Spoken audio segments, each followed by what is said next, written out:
Welcome to our 7th week. It's hard to believe we're in our 7th week. You're going to be working on your first draft this week, and so this presentation is going to talk about what I expect on that first draft. I love this quote by Colin Powell. There are no secrets to success. It is the result of preparation, hard work, and learning from failure. And we've certainly in this class learned some new things and had to do some things over. And I pride myself on letting you do that as long as you communicate with me.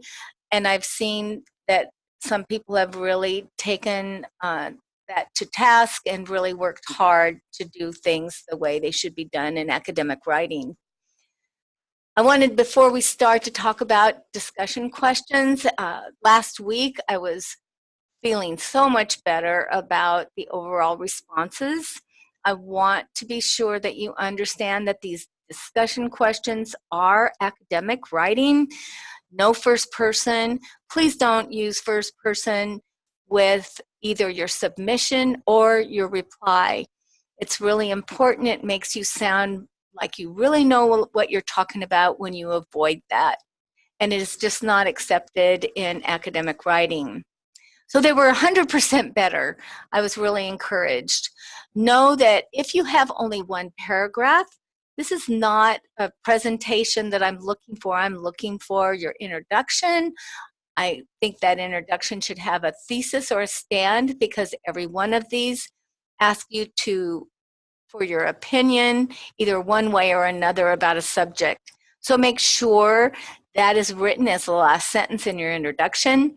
You need supportive reasons, so that requires separate paragraphs for each of those reasons. And you need a conclusion and a restatement of that thesis or a recap of your support, the reasons for your position that you take. Be sure that your in-text support is documented correctly. They don't have a place in discussion when I grade. All it lets me do is rate your discussion. So if your discussion was not what you expect it to be, look at the rubric. And if you still have questions, please feel free to let me know. So I look forward to this next one. So how is writing a paper like baking a cake? We talked about this before. And this is I sort of, in my reply to some of your replies, made my position on this. And this is the reason that I like these two pictures, and this is what I'm thinking. So in scenario one, with that beautiful wedding cake, you're given a piece of it to eat, but it's dry and it has no flavor. So it kind of disappoints you because you had these great expectations looking at the cake of how it should taste, and it doesn't live up to that. Scenario two is a little girl who wants to bake a birthday cake for her mom. She has her father's help, and she follows a recipe with her dad, making a chocolate cake. She insists on frosting it and decorating it all by herself. And when she's finished, the cake is kind of lopsided and the frosting is a bit uneven. But despite its appearance, it tastes really good. So how are these like writing a paper? The first scenario, it addresses good presentation but poor content. It describes a paper that's sort of well written, but it lacks content. For example, the grammar and the mechanics are great, but it's missing that information and discussion, and it's kind of superficial. It lacks the breadth you need when you write a paper. The second scenario addresses the issue of poor presentation, but good content. So that's a paper that has good information or good content, but the grammar and mechanical errors are really bad. And it's hard to read because the errors are so prevalent, they kind of distract the reader from the content. So neither of these papers are going to get you a good grade. You really need both for your final paper. I'm not talking about the draft this week. So think about that, those two things, when you turn in that final paper at the end of the term. So this is my comparison. You need to consider both of these things when you create your paper. It requires you to concentrate both on content and on presentation. And of course, in this class, our presentation is APA style. So think about that presentation, and grammar and mechanical errors I'm looking for in a final paper. So a paper that lacks content, think about grammar and punctuation. They may be correct, but it's missing that important information that a paper needs to include. The paper is only superficial, and it lacks discussion of the topics required within your paper. A paper that lacks presentation you can think about that essential information. It has poor grammar and many mechanical errors. The essential information is there. The paper is difficult to follow because the errors detract from the content. Neither of these papers, as I said, are going to give you a good grade. You need both content and presentation. The work that's been required that we've done these previous weeks, we've gathered sources, we've been taking notes, and there's a method to my madness about this. It's the whole thing where we talked about where Colin Powell says, you know, it takes work and it takes a lot of effort in order to write a good paper. So background research and organization is the most important thing for a successful paper. And you can tell those papers people don't take the time with because they look rushed and they feel rushed as you're reading them. So this essential background work required for this paper was the research we've been doing, the gathering of the academic peer-reviewed resources. You need those things. You need to list them on the reference page like we have done. You need to take those and read them, not just have them. Just putting them in the back of your paper does not mean you've used them. So you need to read those sources, and maybe you'll even change your thesis a little bit. It's not uncommon. Some of you have asked me, can I change my thesis? And by all means, sometimes you have to change your thesis because you find that what you have written is not totally correct. And so sometimes we even change our minds depending on what we read on the topics. So changing that is not unusual. So you're taking notes on these resources, and you're going to have page numbers, putting notes in categories required in the writing assignment and numbering those sources that we use. We've been doing that. The whole idea is to be able to write, grab one of those to support what you want to say, and make inferences from them. Writing an outline, we've done this last week.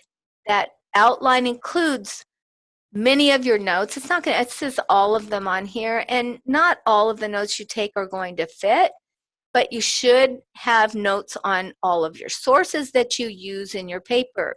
If you list a resource in your reference page and you do not use it, it's plagiarism because I'm assuming that you used information from it, but you did not give that source credit. So you can only have references listed that you use within your paper.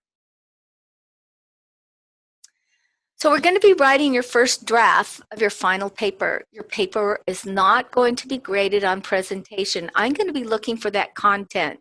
So do you have all the required elements and categories included in your paper in the order that was required as stated on your final paper assignment? That's on a PDF within Moodle. If you cannot find it, let me know and I will guide you to it.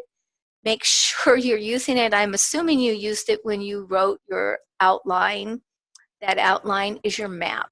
And that map, I'll be looking for that you use that map and the quotations or paraphrasing that you use within that in your paper. And you may use some of them if you use more than if you put more resources and notes in your outline than you use in your paper, that's okay. If you have too many, it's in that outline, it's better than not having enough. So I'm going to grade it as an argumentative paper. So not only when I say I am looking at content, part of that content is this is an argumentative paper or a persuasive paper, whatever you want to call it. You're trying to persuade me to think the way you think on an issue. And if you have good backup and you use it effectively, I'm going to believe you.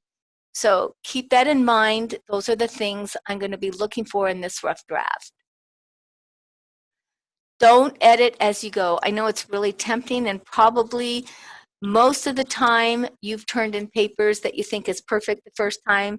I'm sorry, that is not what I'm looking for. I'm not looking for that perfect paper. If I see a perfect paper, it makes me wonder just how much time you spent on it. I want you to sit down. I want you to keep writing. I want you to get all those ideas on paper in the order required. I want you to focus on that content rather than the grammar and the mechanics. And sure, there's going to be some sentences that maybe don't go exactly right. Again, I'm looking for the content for this first draft. So just write. It doesn't have to be perfect. Include all the key points that are listed that you have listed in your outline. And then I want you to upload both the draft and your outline again.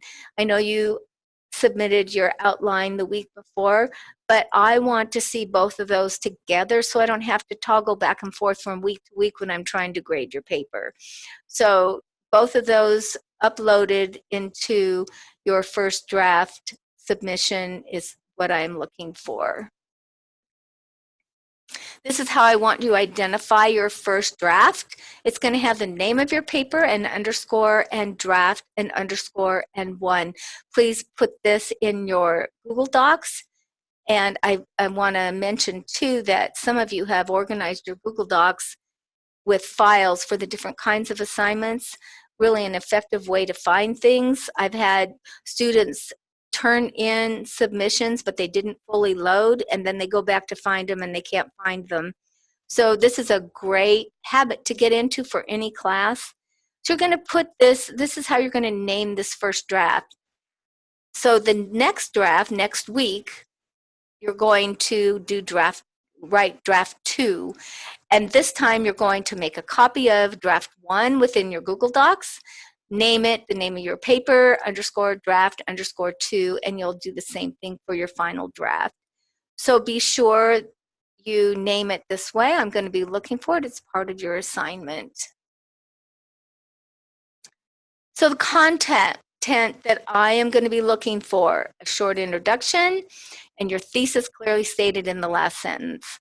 Sometimes I wonder if you know what your thesis is, or you get kind of flowery and lose sight of the thesis. I don't want that. I want a direct statement of your thesis.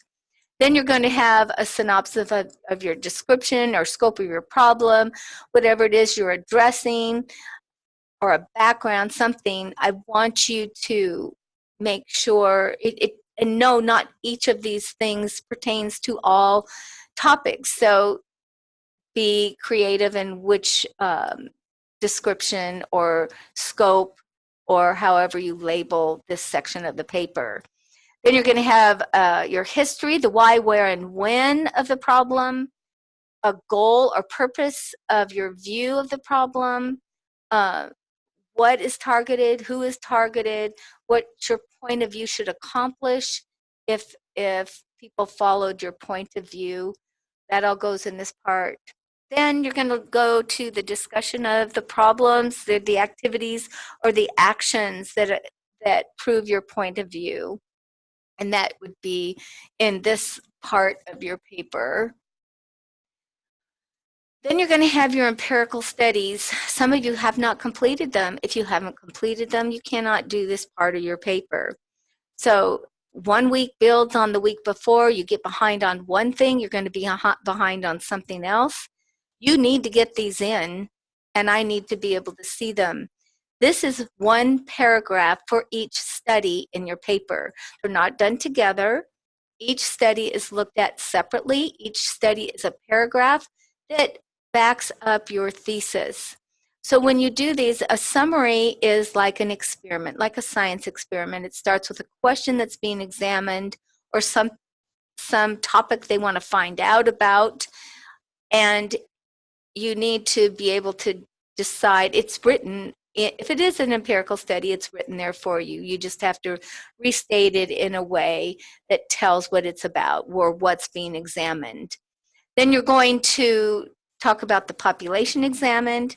So if it's students, if it's adults, if it's specific ages, if it's children, And you have to define really what children ages, because we have youth, we have teens, we have babies. We also have students, and we have all students of all ages. So be specific in telling what population is being examined in your study. Then you need to find out how they obtained their data. Is it surveys? Is it personal interviews? Where they obtained it from? Is it limited to just one college, or is it all colleges? Summaries of the findings, and you're going to, again, write these summaries within one paragraph. What are the different things they found? You don't need to have all the reasoning behind what they found, but the final finding or results that they got from their study. Then there's a brief discussion on limitations. Most of these studies have limitations. If you look at the population, would it be interesting to find out if it applies to males 15 to 21, if you did just females 15 to 21, depending on the topic. So most studies probably have a way to either have a broader area or different people. You just need to decide how can you further this study. This is not required, but it's a good way to promote your view. If it doesn't exactly hit on your thesis, you can maybe rearrange this into a study that does pertain to your thesis. So that could be within the limitations to make it relate more. So your conclusion is the last thing I'm looking at. It's a brief summary. You don't want to put any new information. Don't add anything new. Don't rewrite everything you've already written. You don't need to do that. You need to summarize it. The important points are summarized in this conclusion, and you restate your thesis in some way. The only other thing I put here is, if it's relevant, you could suggest something that can be done for research to follow. If certain issues pertain to your topic, you need to state that. If you feel more research needs to be done, you need to state that. So this week, your rough draft is due. It's a rough draft. It's not a finished copy. So look at the rubric and pay attention to it, and know I am looking at content. I am looking for an argument. Then you have your discussion question. That I think the discussion question this week is one that is rather alarming when you think about it. It was in your reading. I'm looking forward to see what your views are on this. I'm sure it was startling for you as well. So I want to see what everybody comes up with on this question. And again, no first person. I don't want to see first person in your submission or in your reply. Make yourself sound assertive in the beliefs that you have on this question. Don't make me question, well, I think if I only think it, then maybe someone else doesn't think the same way. So be assertive and just leave that I think out. There's an APA exercise. If you have problems with APA, anything that's in there you can find on OWL on how to do that. So I want you to copy and paste this into a Google Doc and answer the questions as stated on the assignment. You have your reading notes and your quiz, and I hope you have a great week.